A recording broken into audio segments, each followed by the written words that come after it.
They seemed really nice. I told them about our group size, and they said that I would have to email the owner to see if this is a possibility because usually they do one-on-one lessons. But if we were to, let's say, bring 12 people,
Shalom, can you hear me?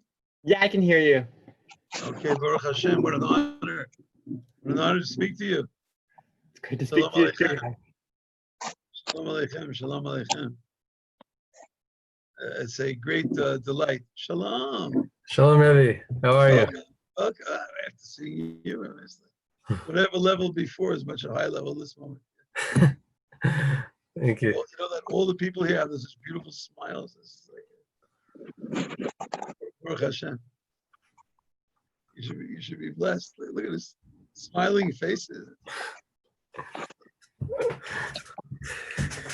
I once said that in highlights, one of my great studies was in 4th grade, Highlights magazine. I didn't understand a lot of it, but I understood the jokes a little bit. And the riddles, you know. I think they still publish. So I once said that highlights, what's the longest word in the English language? The answer was something like smiles, because there's a mile between the first and last letter. So they said it as a joke. I said, as a perush, I'm writing a commentary on highlights. I said, no, it's really the longest word in the English language, because like, you know how far a smile goes? Look at that. 6,000 miles away, you're bringing joy to people in Eretz Yisrael. Shalom Aleichem, Shalom Aleichem, Epi, Shalom Aleichem. Noam, Shalom Aleichem, Reb David. Welcome. Thank you for joining. Hashem should bless you forever. I wanted to discuss one aspect of today's Torah section. There are 2 parashiyot this week, but I'll speak about an aspect of Parshat Matot, the first of the 2 readings. I read in the writings of Rav Feinstein, of Rav Moshe Feinstein, that he was criticized. He was a great rabbi. He was criticized because someone in the community saw him driving in a car after the time of candlelighting. He lived a few blocks away from Yerushalayim. I guess he was already at an age where it was much easier for him to be driven than to walk. And they saw him. They wrote him a whole letter about, like, you're such a great Rav, and you know what you're doing, desecrating the Shabbat and publicly and driving. Now, the truth is that it's permitted to, surely for a man who didn't light the candles, it's surely permitted to drive in a car after Zman Hadlakat Neirot. Here in Yerushalayim, we light candles 40 minutes before sunset. Those of us who are on time, but ideally 40 minutes before. In most parts of the world, 18 minutes, 20 minutes before sunset. That's not Shabbat yet. The person that accepted Shabbat. So they criticized him, and they told him that what he's doing is incorrect. Rav Feinstein was a very humble man. His name was Moshe. Moshe is the most humble.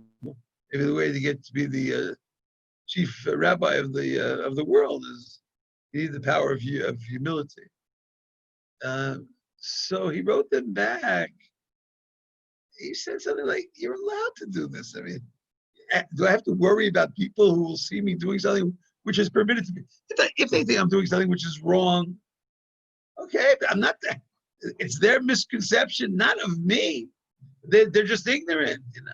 He goes through this whole discussion. At the conclusion of the discussion, he says, "Okay, if people are offended, I take upon myself never to drive, and never to go into a car after the time of Hadlakat Nero." That's greatness. I mean, is that the halacha? The question is, and that's what I'd like to discuss with you today. The question is, how much do I have to care? How much do I have to be concerned about what other people will think? Is that a value in Torah? I don't care what other people think. I know that what I'm doing is proper.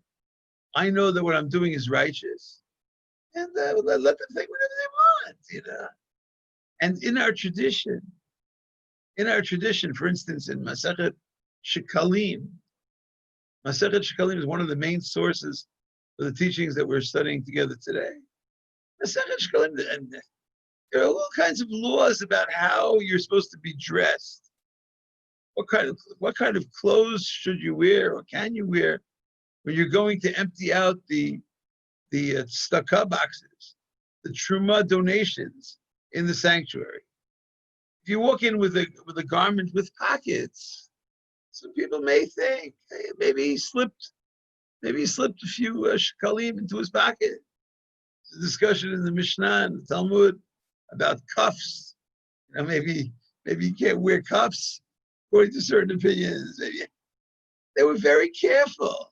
But if I'm the charity collector and I'm emptying out the charity boxes in the sanctuary, well, let them think whatever. I didn't steal any money.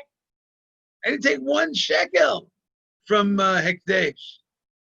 But the rabbis teach in Masechet Shekalim, and I believe it has millions of applications. I don't think that number is exaggerated. Millions of applications for Jewish law, for Jewish thought, for Jewish practice, and I think for Jewish philosophy. The rabbis say that Hayav Adam Latzeit Yidei Habiriot Kimosh Hayav Latzeit Yidei Shamayim. It's a chidush. It's not so simple.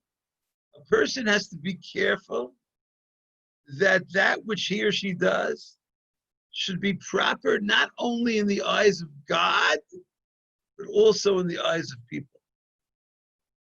Who cares what people think? Let them think. What's the answer? Let them make a mistake. Let them think I'm doing something wrong. So what? What's wrong with going into a non-kosher restaurant and drinking glatt kosher water? What's wrong with going into a non-kosher restaurant and using a glatt kosher lavatory? Bathrooms are all glatt kosher. What's wrong with that? Who cares? I'm sorry? Yes, that's correct. No, but that's the question. Why is Maritayin important to us? They might think that now it's okay to go to the restaurant. Maybe it's kosher. If it's your religious Judaism. That could be. I think one possibility is that if they see you entering a certain kind of restaurant, they don't know that you're going to buy orange juice there. They don't know you're going to buy water. They don't know you're going to the bathroom there. They say, "Oh, I saw so and so who was an upright Jew, and a person who's careful and sensitive to Jewish law and to Jewish thought. I saw them walking into that." So either they'll think that you're allowed to eat there, or they'll think that kosher is not so important, or they'll think that this restaurant is kosher. Or what other problems are there? You're doing something that people will think that you're doing something wrong. It might ruin your reputation. People might think worse of you. Yes. Now, intuitively, I would think, I don't care what he thinks. There's a famous story which I believe we studied together, about Rav Yisrael Meir Kohen, that the Hafetz Chaim was traveling on a train to Radin. You remember the story? He's traveling on a train to Radin. That's where he lived. And there was this Jew sitting next to him on the train. And the Hafetz Chaim, even though he's so careful about speech, he was very loquacious. He was very, he was very friendly.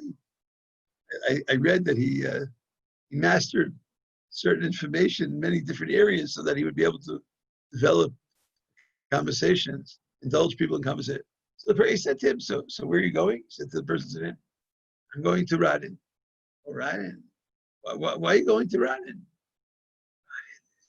This great rabbi. Oh, you know who's in Radin? Wow, they're one of the most outstanding religious luminaries in the world. He said, who is that? He said, the Chafetz Chaim. Look, I live in Radin, no big deal. Not such a great rabbi. Don't make such a. The man was he was so incensed. He said, what are you talking about? The author of the Shurat al-Lashon, Hafetz Chaim. I don't know. We know him from the Mishnah. What did you say? He said, I'm telling you, I know this rabbi well. They had this conversation for a few minutes. The man got so angry, he slapped him in the face. He slapped the Chafetz Chaim in the face. Chafetz Chaim was the one talking. Stop talking that way about Rav. Okay, slaps him in the face. And eventually they get to this train station in Radin. He sees groups and groups of people waiting at the train station. They're all going over to the person that sat next to him on the train. He said, so why are they going over to this one? Said, that's the Chafetz Chaim. That's the Chafetz Chaim. Oh, he was so embarrassed. He was devastated. He ran over to him afterwards for a private meeting. He smacked the rabbi. Right? So I said, no, you don't understand. I've been trying to learn. I've been trying to teach Lashon Hara for a long time. He dedicated years and years of his life to this study. He said, but you taught me a new insight into Lashon Hara. Maybe a person is not even allowed to say Lashon Hara about himself or about herself. So maybe if you're not allowed to say Lashon Hara about yourself, then maybe you're not allowed to belittle your status in the eyes of others as well. If the other person will think that what I'm doing is a hate, is an avera, so and they will think that I am a rasha or a hoteh, maybe that's prohibited based on this principle. Or maybe I am causing them to violate a principle of Torah, where you're supposed to judge people favorably. The pasuk that's used is, B'tzedek. You wanted to say something? I'm sorry. B'tzedek tishpot amitecha. Judge people favorably. And if I'm going to put a stumbling block in front of their minds and do the kinds of things where they'll judge me, God forbid, unfavorably, then maybe I am indirectly, I'm causing them to sin. So the rabbis say, Chayav Adam l'tzeit yidei haberiyot, k'mo shechayav l'tzeit yidei shamayim. And then, if you look at the source, it's worth studying. There's an expression that's found in several places in Shas. Min ha-Torah, min ha-Nevi'im, u'min ha-Ketuvim. What does that mean? From the Tanakh and the Vim Ksuvim. This principle is found in the Everywhere. Chumash, found in the Navi, that's from the book of Yoshua to the book of Malachi. It's found in the Ketuvim, that's from the book of Tehillim. And then they quote proof texts. What's the idea of something that's found min ha-Torah, min ha-Nevi'im, min ha-Ketuvim? What are they trying to say? What's the significance of that particular type of teaching? That it's like universal. It's like, and it's always applied. The whole Tanakh is teaching this. You find it here, you find it there, you find it everywhere. Min ha-Torah, min ha-Nevi'im, u'min ha-Ketuvim. Chayav Adam. Let's say yidei haberiyot. You have to care what people think. Now some people, they're so real that this teaching is almost offensive to them. So what if my neighbor thinks that I'm doing something wrong? I'm not doing anything wrong. Chayav Adam. You have to be careful. You have to proceed with caution in all of your activities.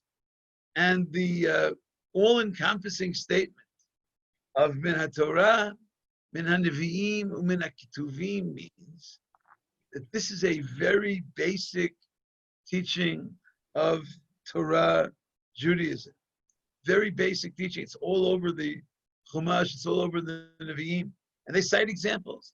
The first example, which is the one that's connected to our parasha, remember the story of Bnei Reuven and Bnei Gad in Parashat Matot? Yes? No?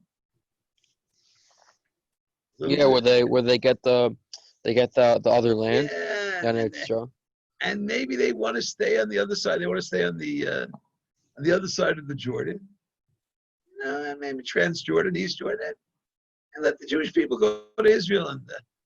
And Moshe tells them, "Do you understand what the people are going to think about you? What are you going to do?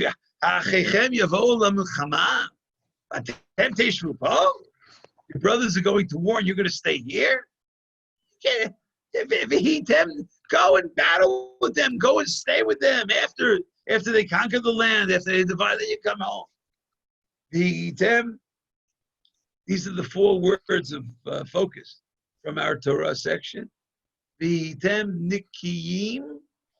Nikiyim. Naki means Clean.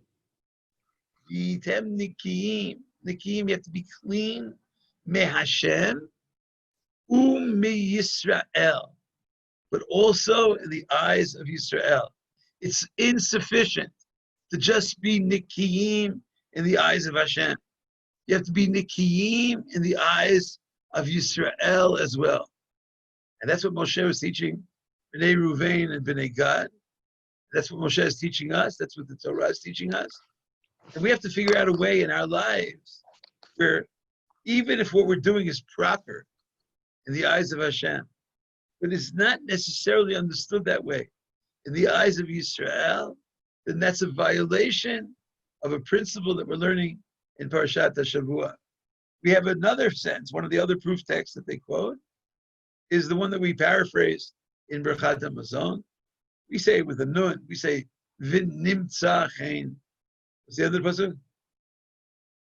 B'seichel tov, u'menim v'him v'yadam. Thank you so much for answering. You know what it's like to talk and nobody's saying anything. It's like, thank you. It's my pleasure, Rav. Really. What? It's my pleasure. Is that a criticism of other people? Is that okay? No. Is that, I didn't mean. no, not you. I'm not criticizing you. Is that too harsh? What I just said? Is it? No. It's fine. I have to apologize before Yom Kippur. What I just said. No. Please. I can't speak for that, but I think it's fine. Thank you. It's okay. It's okay. What? And It's okay. At all. Hashem should bless you. Nimtza chen b'seichel tov. We say it at the end of Berchat HaMazon all the time. Nimtza chen b'seichel tov. End of the pasuk. No. Be'enei Hinei Elohim v'Adam. Elokim v'Adam. We want to find favor in the eyes of Elokim as well as in the eyes of Adam. As well as in the eyes of Adam. You have to be careful. This whole category of Marit Ayin, doing that which may look problematic to people. I had the privilege once of being in a city called New York. You've heard of New York? The other side of the world somewhere here. And I was teaching on Fifth Avenue. This was at a time when Yeshiva University High School for Girls was in Fifth Avenue. It was in Queens. And right out our window was Fifth Avenue. And I think they finished classes around 5 o'clock, 5:30. Many of the students were thirsty, hungry. And there were all kinds of stands, all kinds of movable Frankfurter hot dog stands, all throughout Fifth Avenue. They still exist? Are they still there? They're all over. Yeah. Well, yeah. So they asked me many times, listen, we're thirsty. We're thirsty. We're going to the train, we're going to the bus, we're going home. Is it okay if we stop at one of these hot dog stands, one of these Frankfurter stands, and just buy a Coke, or many of them would say Diet Coke. Can we buy a drink? What's the answer? Not so question. No, if it would be Pashut, I wouldn't ask you. I wouldn't ask you. What's the halacha? It might be Maratayin that someone might see them and think that they're getting something else as well. But Is there a certain point where, you know? But isn't it has an item that's like you could commonly buy that's kosher? So isn't it kind of like it's like a line where it's like at a certain point Every you have non-kosher to- restaurant, every non-kosher restaurant has something kosher in it. Well, if you ask for a glass of water, There's no then, like, that's non-kosher like, restaurant that I know of that has only non-kosher product. well, if that's like a glass of water, that's like it's like glass of something you like buy. But if like it's like a freezer and you get a Diet Coke, like you could assume that like, oh, they're getting, you could think, oh, maybe they're getting a drink. Like that's Okay. like I don't. I said I don't know. Rav David, you have an I don't know. opinion? I don't know. I once heard from one of my Rebbeim, Rav Simon. He said that when it came to Hashem should bless him. Amen, Bless him. Amen. Is it possible I have a sefer on the? What's Imre it? Baruch. Well, yeah. Yeah, it's a safer. I have it right here. I have it right on the. Wow. So he said that Send him my love and blessings. I will, Mitzvah Hashem. Thank you. He said when it came to having milk, now there's a lot of different types of parve milk, almond milk, rice milk, things like that. So it used to be that when you would put milk, let's say after a Suda at a wedding, it would be a huge issue of Maras Ayin because you just had Is that Jonathan? Hi, welcome. Shalom. How you doing? Rosh Hashanah. My alarms didn't go off, so I'm a little bit Sorry? late. My alarms didn't go off, so I'm a little bit late. The big alarm is going off soon. Where Tekah b'shofar gadol lecherutenu. The alarm that'll wake up the whole world. Everybody will come back to. Yes, I'm sorry. I have to make it continue. So he said that once it used to be an issue of Maras Ayin, but once the product became so prevalent, people knew that it was almond milk, then it was okay to put it on the tables after, because everyone knows. So there does seem to be a line, but when it's a known, thing. Like all the weddings, all the catering establishments that there's coffee at the serve end. ice of the wedding. cream. Right. Ice cream. Ice cream. Yeah. Well, I think I remember. also it comes to the point where you use the dugma of going to a McDonald's and getting a glass of water so many times. If you saw someone in a McDonald's, a Jewish guy, you would probably assume, just because you've heard it so much, that he's getting a glass of water. You're on a special level. Is that the halachic principle, or maybe is there a difference between let's say, I hope it's not true. I haven't been there in several hours, but a few hours ago there was still a non-kosher restaurant in the middle of Yerushalayim. I think. Not sure, but I think so. Hashem should help them do tshuva, us do tshuva, Amen. the whole world do tshuva. And I relate because there's a very big M in front of that restaurant. Both of my names start with M. Yes, and I also have an emotional connection to kosher and non-kosher concepts in McDonald's. Because Henny, it bothered her so much that there should be a non-kosher restaurant on Shamai Street. She had this whole thing, hard to describe. She went and she stood outside the restaurant and she printed pamphlets on kashrut, and she went to speak to the chief rabbis, and one of the things she told me was that there were so many people who were not aware of the fact that it wasn't kosher. That's what she told me. She said that was like the biggest chidush. They said, "What are you talking about? It's not kosher. Right in the middle of Yerushalayim, not going to be not kosher." But let's say, would you then rule, Noam? You would rule that you can go into a non-kosher restaurant? Is there a difference between maybe a rest stop on the New York State Thruway, where the I mean, last place. my experience is more like America, where it's known that like it's for sure not kosher. I don't know about Yerushalayim. I understand that. I understand that. Would you say a local restaurant in the middle of Brooklyn is the same thing as a restaurant as you're traveling on the interstate highway? No. No, I think I mean, on the interstate, or, on the turnpike, I don't have any other place to stop. Could one make that distinction? Does that sound? You don't have to be polite. Yeah. Also, What? I'm Yeah, sorry. someone. I feel like Listen. someone would be able to make that distinction. Can you speak a little louder? I don't hear you clearly. I feel like someone would be able to make that distinction because there is no other place to go to on that rest stop. It's built for everyone to come to, and most of the stores, like all of the little convenience stores on the interstate, have kosher and not kosher products.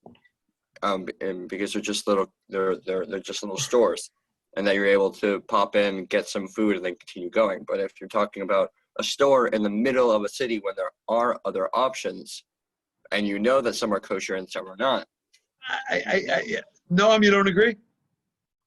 I think that could apply if someone saw you going into the rest stop itself. But if someone sees you in the actual restaurant, then they're going to assume you're going to that restaurant.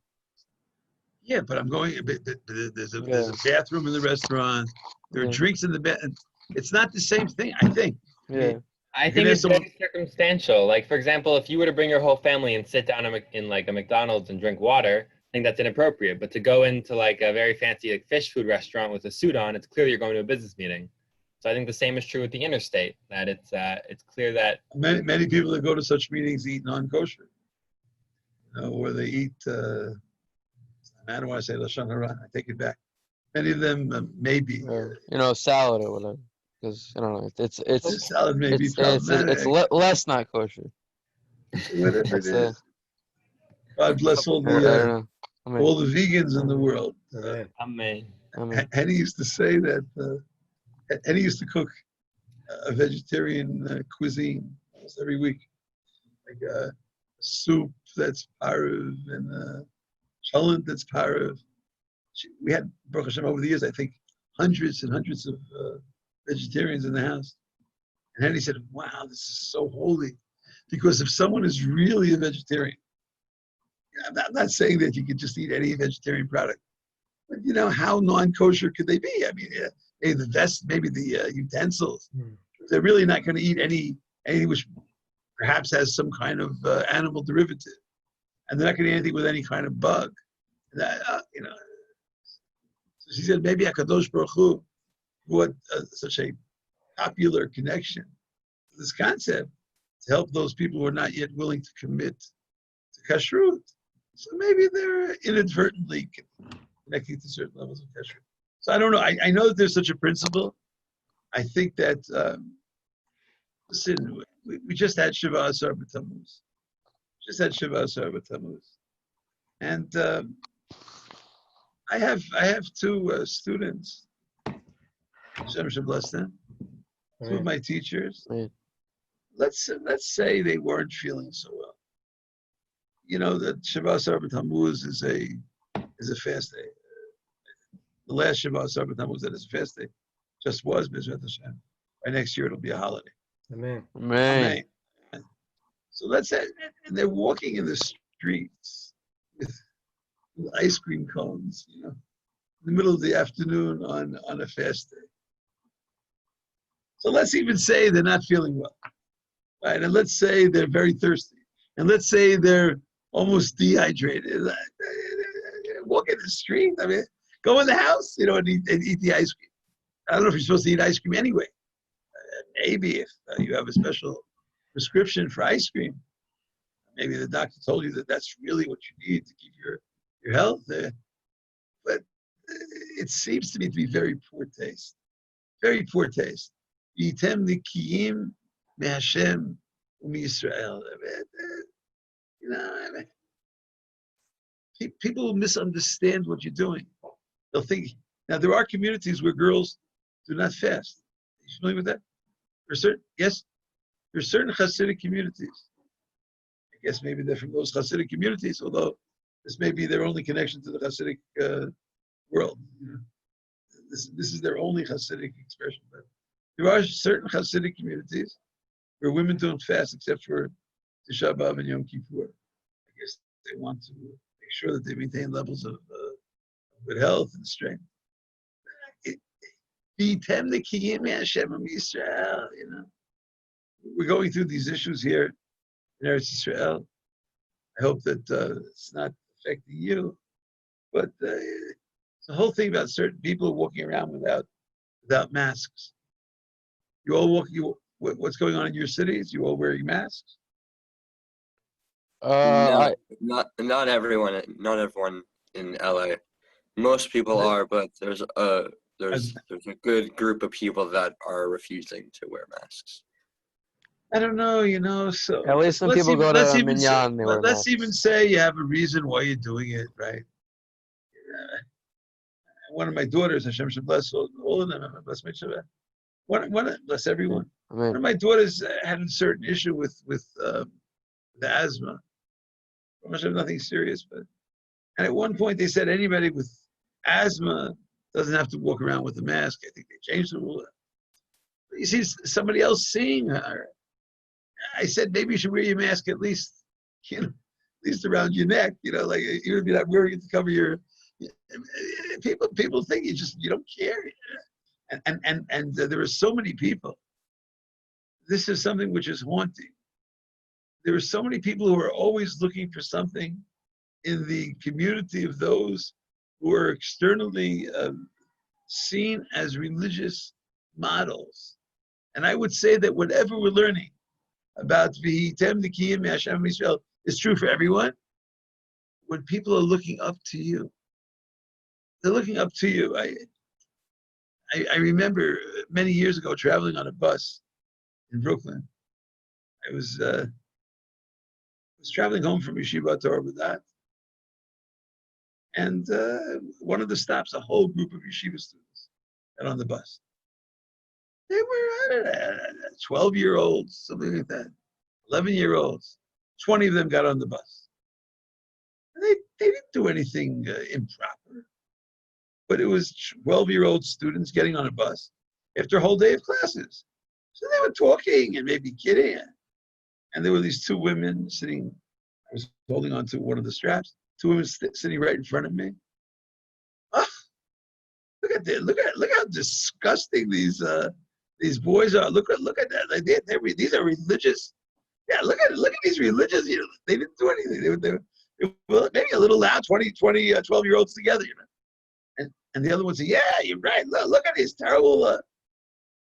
And I said, maybe I shouldn't have, but I did. I said, maybe it's none of my business to butt in, but excuse me, can I say something? I said, are you implying that the behavior of these students is worse than the behavior of general students this age from general schools, from public schools?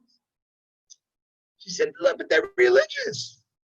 I said, so they're religious. So what does that make them? Like, if we have to become an angel, if we're any kind of human expression is prohibited, people are always looking. People are looking, and I think people are looking for excuses to leave religious practice. It could be that everybody on your block crosses at red lights, especially at 2:30 in the morning when there's no cause, right? Not ruling whether you're allowed to or not. But they'll see someone with a kippah, and they'll say, "Oh, I saw my neighbor, crossing the street against the light. You see, they don't care about laws. They don't care about public issues." The lesson in Parashat Matot is that we have to be concerned. Be'enei haberiyot, mitzachein v'seichel tov be'enei Elokim v'yadam, v'yitem nikiyim me'Hashem u'Yisrael. There's a teaching in Pirkei Avot, Kol sheruach haberiyot nochahimenu ruach hamakom nochahimenu.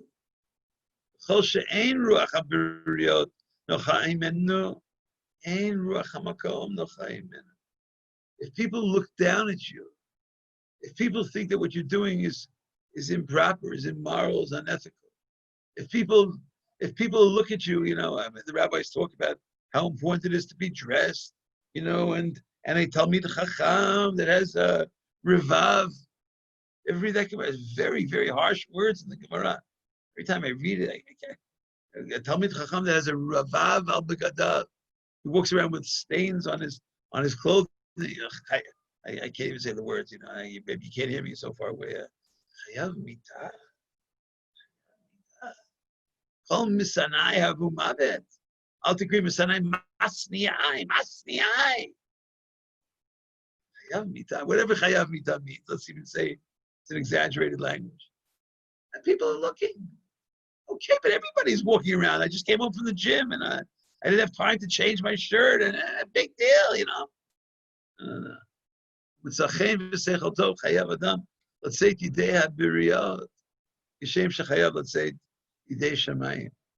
and as a religiously observant individual who wears, let's say, a kippah, wears tzitzit, who's identified in the community as a person that spent time, Baruch Hashem, studying in Eretz Yisrael, coming back, I hope, the next flights. I heard that Leva Torah is opening immediately.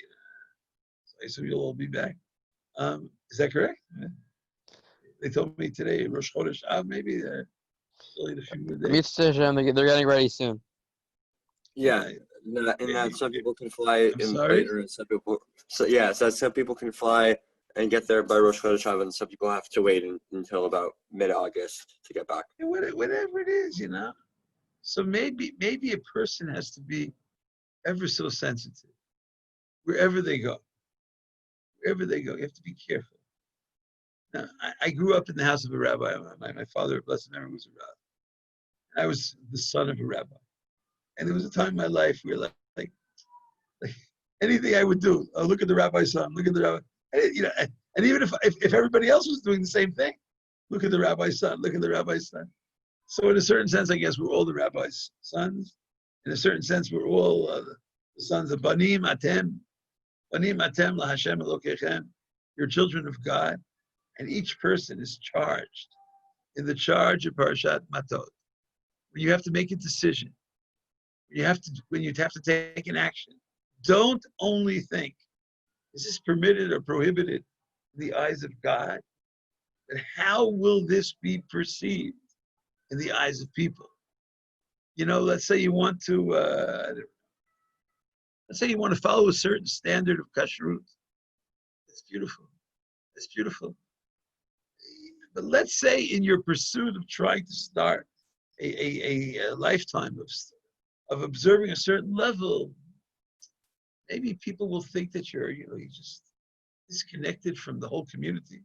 Everyone is eating on one level and you're eating on another level, and it can be viewed. Now you could say, I'm just trying to keep the Torah. So I wouldn't say this about, if God forbid, they see you doing something which is absolutely a part of the Torah. But maybe, sometimes if it's a chumrah, maybe if it's a stringency, you have to know what's a stringency, what's a halakha. If you learn to do that, and maybe it'll be insulting to your aunt, and maybe your cousin won't understand what you're doing, and maybe even some of your parents will look like, ugh, this is what they taught them in yeshiva. This is the way to behave. You say, no, I really want to be zealous. I want to be righteous. It's like I have not from aunt. So and instead of making a big deal with no, I'm shomer. It's usually better to just keep the shalom and just hug them. It's not that chiba. I'm just saying in every area. Again, I don't know where the line is. I don't know where the line is. I'm not learned enough to rule, but I understand what you're saying. But where's the line? Where's the line? And if it's the kind of behavior, where there are positions which allow it, which are lenient, and maybe today, let's say, Rav David, you want to say something? I saw a Pirush, I forget who, but in this past week's Parsha, or two Parshas ago, who said that when Pinchas asked Moshe Rabbeinu, what's the halacha in this situation? Should I kill Zimri or Cosby? It was, Moshe forgot the halacha, and the Pirush said the reason why he forgot it was because in order to do that zealous act, it shouldn't be done by the leader of all of Klal Yisrael, even though it might be mutter, but it was hidden from Moshe so that Pinchas could perform the act for that reason, because he was the leader. And how would it look, if all of Am Yisrael saw the leader do such a zealous act in front of everyone, even though it might be okay. Al pi halacha. That's also why he couldn't be the leader. That's why Yeshua has to be the leader. According to certain interpretation, yes, that's accurate. Rav Kanievsky writes, I think, in his Sefer, Chaim Kanievsky. If you've never met him, I think that you should meet him. Hashem should bless him. He should live forever, healthily and happily. But, but some people maybe never met him. In his writings, he writes a story about that took place not far from him. He lives right next to a Knesset. In fact, he has some kind of bridge connecting his house to the shul. Walks directly to the shul. And he told a story about how many, many years ago, it has to be many, many years ago, so no one knows what he's talking about, someone was celebrating an Ofruf, Aliyah Torah, the Ashkenazi community, the Shabbat before the wedding. And there's a custom in certain communities that they have these little bags referred to in Yiddish as pekelach. They have these little bags filled with candies and sweets. And when the Chatan is called to the Torah, so you've seen it, right? You've all seen it. Yes? It's for bar mitzvah also. Yeah, Yeah. just pelting them with candy. Okay, and then in this bag, in the middle of B'nai Brak, somebody opened up the bag and looked at which candies that were there. And there was a candy which was not, of the same level of stringency as many of the people in B'nai Brak observed. It was kosher. His name was, I'm not saying God forbid. Let's say there's certain people who only want to eat mahadarin, or mahadarin, mina mahadarin. Let's say that. So one person got up and made an announcement. Listen, he picked up the candy, or he identified the candy, and he said, this candy, make sure you don't eat because, it's not mahadarin. And Rav Kanievsky said that although his intention, of course, was noble, this is an improper kind of action. See, now the person who made those bags, the person who's celebrating the simcha, who spent the whole Thursday night putting together those little bags for the candy, they made a mistake or an oversight, So one has to know. So did he find favor in the eyes of God?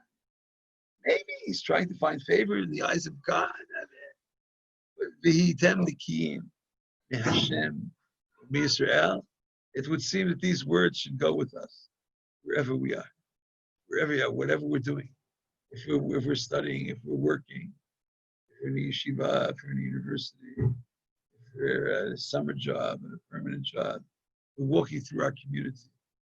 V'hitem nikim Hashem Israel. Maybe you're not in the mood. You're in the middle of saying your prayers or something, and on the way to shul, you don't say good morning to someone. Who knows what they'll think? And there were even discussions. Maybe Tisha B'Av will be a fast day. Hopefully not. But it depends. Like Tisha B'Av, you're not supposed to greet people. One of the prohibitions are it's supposed to say, shalom, it's Tisha B'Av. But there's a whole discussion in halakha. What are you supposed to do if somebody says, oh, shalom? What do you do? So just ignore them. Answer them in a certain kind of special way.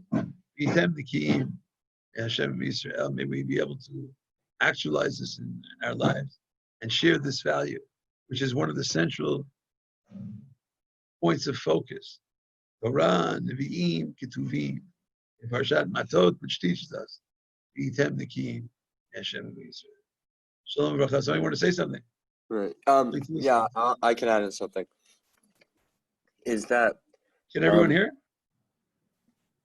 Yeah. on the topic that you're saying is that for in Maseches Shavuos, it talks about how it talks about the 4 levels of what you need to be able to do to be able to be forgiven by Hashem for different sins, and that on the 4th level, which you need Teshuvah, Yom Kippur, Sar, and you need to die for you to be forgiven. There's only one sin on that level, and that's only Chilul Hashem, which is that it's not the relationship with Hashem that you messed up. It's because you might have done something that was fine, but it's everyone else's relationship with Hashem that is the thing that matters. Or Because it's perceived in a certain way. yeah, because you Perceived in a can't. certain way. Yeah, because you can't affect how people think. So if you just made it so that someone saw you do something and Nikas V'Shalom just decided, well, Judaism isn't the thing for me, and decides to leave, then it's like you've spiritually killed that person, in which case... Right. You look at Masechet Yomah, where they discuss Heichi Damei Chilul Hashem. What is Chilul Hashem?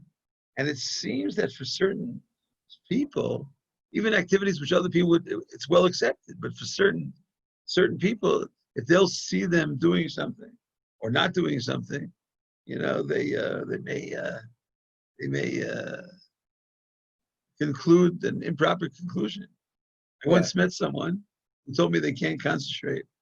I don't know if the shuls are open already, but I met someone once who classified themselves in the category of the Ba'alei Teshuvah. Maybe we will be Ba'alei Teshuvah in all areas. Maybe Amen. the whole world doing Teshuvah today. Amen. So this person told me that they can't concentrate on prayers and shul. Today would fit in. Are all the shuls open already in California? They're open, but they're still, it's complicated. So this person, in New York, they're open, right? New Jersey? So some of them are open, some of them are open. I'm still going to an outdoor minion. It's getting there. So anyway, so this person told me they can't concentrate. Sure, they go too fast. There's too much talking. There's too much. So what do? They pray at home. They get up early. And they pray at home. It's on Shabbat. The local Beit Knesset starts at 9, and they get up at 7 o'clock in the morning, and they say their prayer. And then they told me they go to the shul. You go to shul. You finished davening. What do you go to shul? It should look in the community as if I couldn't care less about tefillah and tzibur. So I go to shul.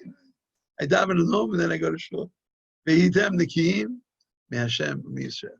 Hashem bless you. Thank you so much for joining. Be well. Thank you so much, Rav. Thank you, Rav Machlis. Thank you. Bracha v'atzlacha and everything. Thank you, Rabbi. Shalom. You as well, Rav. Shalom. Take care, Rav. Hashem yimachem.